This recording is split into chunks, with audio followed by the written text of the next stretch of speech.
Ito yung oyster, yung talaba. So, kailangan marunong magbabalat.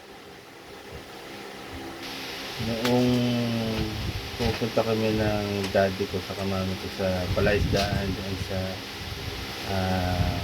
Obando, Malabon, yung mga balat na ganito, pagka natanggal na yung laman, nilalagay lang sa sako yan, malaking sako, tapos na net, yung sako na net, then ilalaglag uli doon sa prinsa, kumbaga doon sa waterways, yung labasan at pasukan ng tubig mula doon sa ilog papasok ng palaisdaan.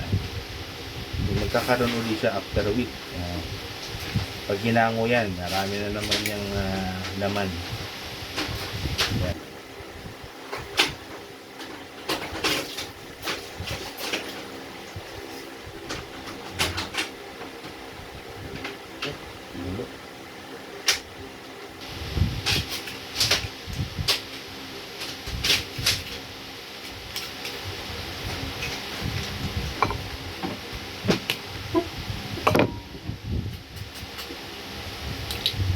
Tapos diretso na to, no, bababad ng suka to. Tapos binabanlian. Hindi natin babanlian to. Hindi na. Fresh siya. Fresh.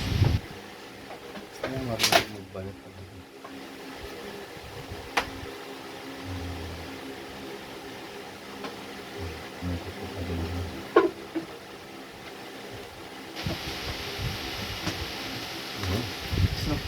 Ito yung form lang. So,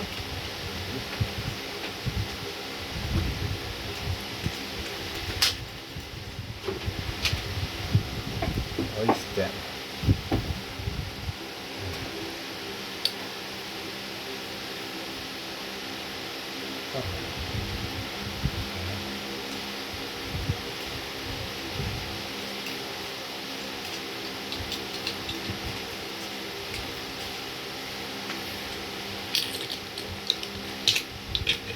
May plastic dyan, ha?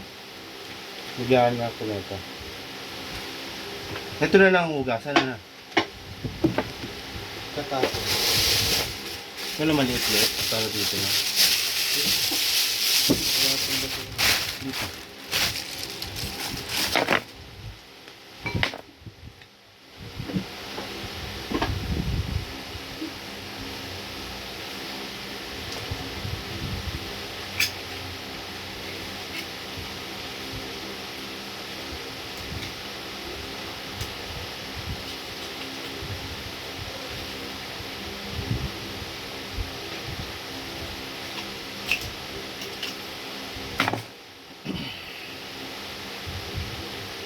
Ngayon, lalagyan lang ito ng